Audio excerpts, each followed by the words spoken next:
Komisi Nasional Hak Asasi Manusia Komnas HAM resmi melayangkan surat panggilan kedua kepada pimpinan KPK. Panggilan ini terkait pengaduan 75 pegawai KPK yang tak lolos tes wawasan kebangsaan. Komisioner Komnas HAM Muhammad Khairul Anam meminta pimpinan KPK untuk kooperatif dan hadir pada pemanggilan kedua, yakni pada Selasa mendatang.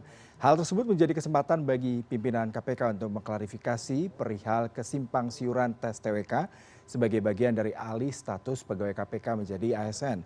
Komnas HAM telah menyiapkan kurang lebih 5 klaster yang terdiri dari 30 pertanyaan konfirmasi kepada pimpinan KPK atas pelaksanaan tes TWK. Khairul menambahkan jika pimpinan KPK kembali tidak hadir, maka Komnas HAM akan dapat menyimpulkan aduan ini berdasarkan fakta, saksi, dan dokumen dari pihak atau lembaga lain, seperti pegawai KPK yang tak lolos maupun badan kepegawaian negara.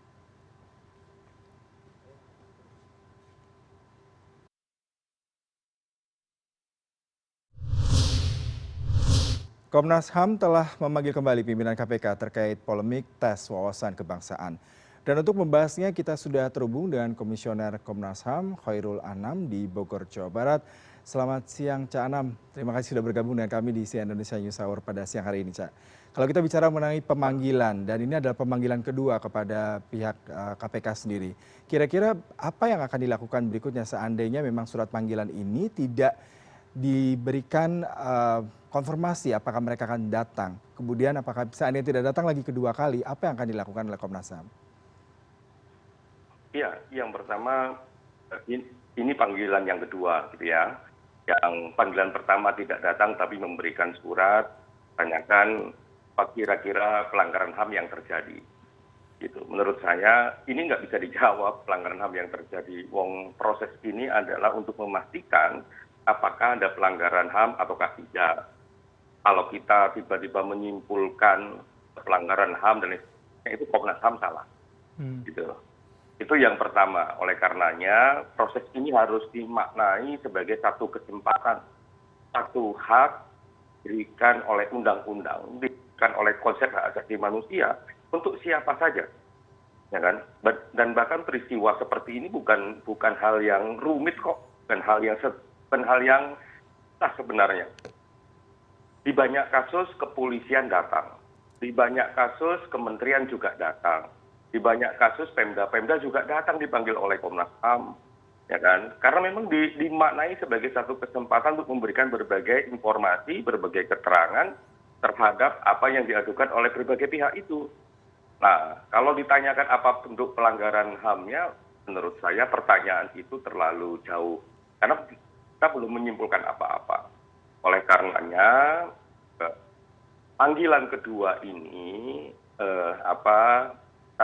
kita berikan untuk menghormati kesempatan memang bisa dimiliki oleh siapapun, termasuk oleh pimpinan KPK dan kesekjenan. Itu aja sebenarnya. Dan dalam perkembangan kasus yang sekarang, itu karena kami sudah dapat berbagai informasi, berbagai dokumen, baik dari sumbernya dari teman-teman yang tidak lolos, teman-teman yang lolos, pegawai KPK yang lolos dan tidak lolos, termasuk juga dari BKN. Nah, dari BKN sangat menarik berbagai informasinya. Nah, ini yang jadi sangat menarik untuk klarifikasi. Seandainya pimpinan KPK nggak mau datang, ya nggak apa-apa. Itu haknya mereka. Artinya adalah melepaskan kesempatan yang diberikan secara luas oleh Komnas HAM untuk mengklarifikasi betul nggak ada dokumen ini, betul nggak ada pertemuan ini, betul nggak ada satu keputusan ini dan lain sebagainya. Walaupun sebenarnya dokumen-dokumen itu sudah bercerita sendiri. Keterangan-keterangan itu juga sudah bercerita sendiri. Gitu. Tapi kan nggak bisa langsung kita simpulkan. Kan ini lembaga hak asasi manusia harus menghormati orang yang punya hak untuk membela diri, punya hak untuk memberikan tangan dan lain sebagainya, punya hak untuk membantah dan lain sebagainya. Siapa tahu juga ada bantahan. Gitu. Ya, Cak Anam, kalau tadi Anda katakan tidak ada konsekuensi langsung bagi pihak KPK apabila mangkir. Tetapi di sini dikatakan dari beberapa aduan, kemudian fakta, saksi, dokumen nanti pihak Komnas HAM bisa menyimpulkan sendiri. Apakah ini sebuah hal yang justru akan tidak menyenangkan bagi pihak KPK sendiri apabila nanti ada sebuah kesimpulan yang dianggap mereka tidak sesuai karena mereka tetap bersikukuh bahwasanya prosedur sudah dijalankan sehingga mereka tidak ingin datang. Sederhana sebenarnya masalah ini. Kalau dikatakan misalnya kayak tadi, ini sesuai dengan undang-undang, sesuai dengan prosedur. Dan pertanyaannya, penyelenggaraan atau pelaksanaan undang-undang bagaimana? Kok sampai bisa, misalnya kalau dalam konteks KPK ini, kok sampai bisa orang mendapatkan 75 orang nggak lolos, terus dikatakan mendapat stigma dan lain sebagainya, seperti yang juga kita ketahui di publik, menyentuh sesuatu hal yang dalam konteks hak asasi manusia sangat dasar, misalnya soal keyakinan, terus membenturkan agama dan negara, misalnya begitu. Nah begitu-begitu kan harus ditanya, gitu. Harus dijelaskan kenapa kok substansi seperti itu, kenapa kok harus ada proses yang harusnya memang ini selesai tanggal Desember ya. Ruang yang diberikan oleh undang-undang barunya KPK itu sampai November. Kenapa kok dikejar sampai 1 Juni misalnya harus kelar? Itu kan harus diklarifikasi. Nah dalam tata kelola penyelenggaraan negara itu yang pelaksana undang-undang dalam banyak kasus itu diukurnya salah satunya apakah menggunakan kewenangannya dengan baik ataukah tidak. Apakah ada penggunaan kewenangan ataukah tidak, misalnya begitu. Oleh karenanya kami dalam berbagai kesempatan kami jelaskan bahwa ini mulai dari awal proses perencanaan, bagaimana pelaksanaan, bagaimana dinamika, bagaimana dasar hukumnya, sampai pada bagaimana penilaian akhir memunculkan 75 terus dievaluasi jadi 51. Itu kan semuanya harus kita konfirmasi dan Komnas HAM saya pastikan hingga saat ini mendapatkan berbagai informasi yang semakin lama semakin jelas dan terang. Cak Anam, Jadi kalau teman-teman kolega-kolega kami di KPK tidak mau datang, ya itu kesempatan mereka, itu hak mereka. Baik. Misalkan Komnas HAM tidak menyalahi prosedur, menyimpulkan sendiri tanpa memberikan kesempatan untuk sebagainya, Komnas HAM-nya yang salah. Ya. Cak Anam, kalau memang KPK sendiri tetap bersikukuh tidak mau datang dan Komnas HAM akhirnya terpaksa mengeluarkan rekomendasi menyimpulkan sendiri. Lalu seperti apa ini nanti jalan ke depannya nih perseteruan ini dan polemik ini akan seperti apa nih Cak Anam? Sebenarnya banyak masyarakat yang mengatakan bahwa Komnas HAM punya kewenangan panggilan paksa. Di Undang-Undang 39 itu memang ada kewenangan untuk memanggil paksa.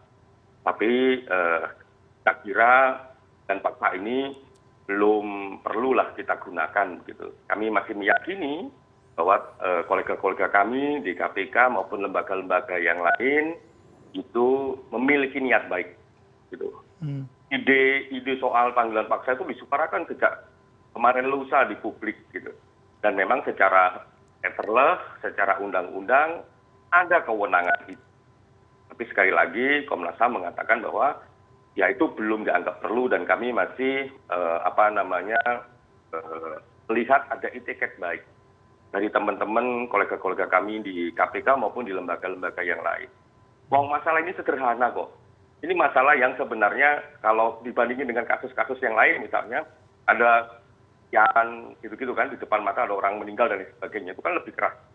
Ini beradu informasi, beradu keterangan, beradu argumentasi dan lain sebagainya, beradu bagaimana pelaksanaan ini apakah baik dan tidak dan lain sebagainya, barulah di situ kita akan lihat apakah memang ada potensi pelanggaran hak asasi manusia ataukah tidak sehingga kita bisa simpulkan ini pelanggaran HAM ataukah tidak. Ya. Cak Anam, kalau Anda tadi secara implisit mengatakan dari beberapa aduan boleh jadi ada beberapa poin yang memang terkesan terjadi pelanggaran ya. Salah satunya mungkin masalah hak pribadi, kemudian masalah belief dari para ASN yang akan mengikuti tes seperti itu. Lalu di satu sisi juga ketika pemecatan mereka itu juga dianggap tidak prosedural karena tes sendiri bukan berarti salah satu parameter di mana mereka layak untuk diberhentikan.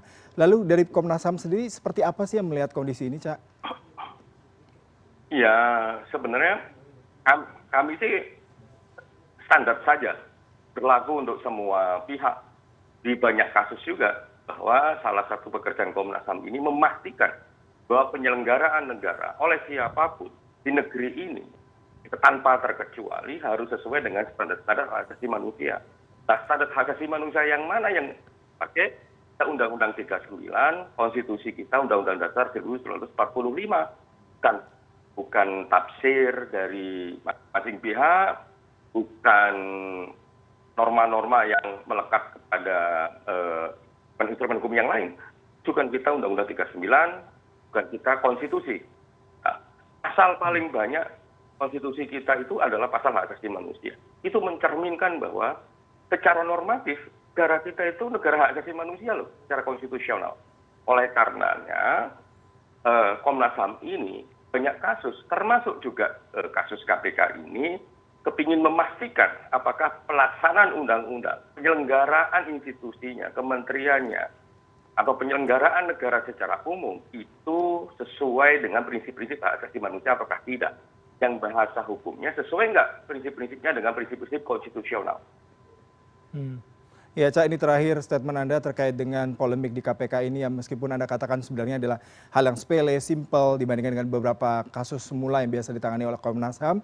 Seperti apa ke depannya, baik itu sikap dari KPK sendiri yang mungkin masih belum akan memberikan keterangan terkait dengan pemanggilan dari Komnas HAM, lalu bagaimana nanti ke depannya Komnas HAM menyimpulkan seandainya memang nanti dari pihak KPK tidak akan memberikan statement terkait hal ini, Cak.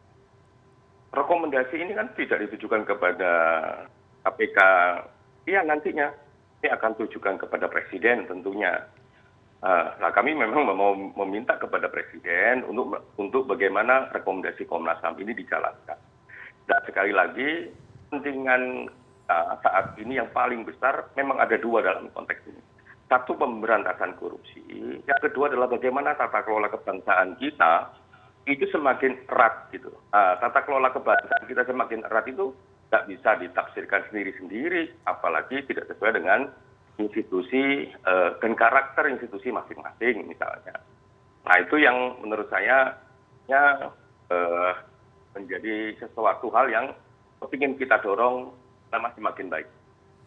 Baik, terima kasih untuk waktunya Khairul Anam selaku Komisioner Komnas HAM. Selamat siang, Cak Anam. Selamat bertugas kembali. Selamat siang.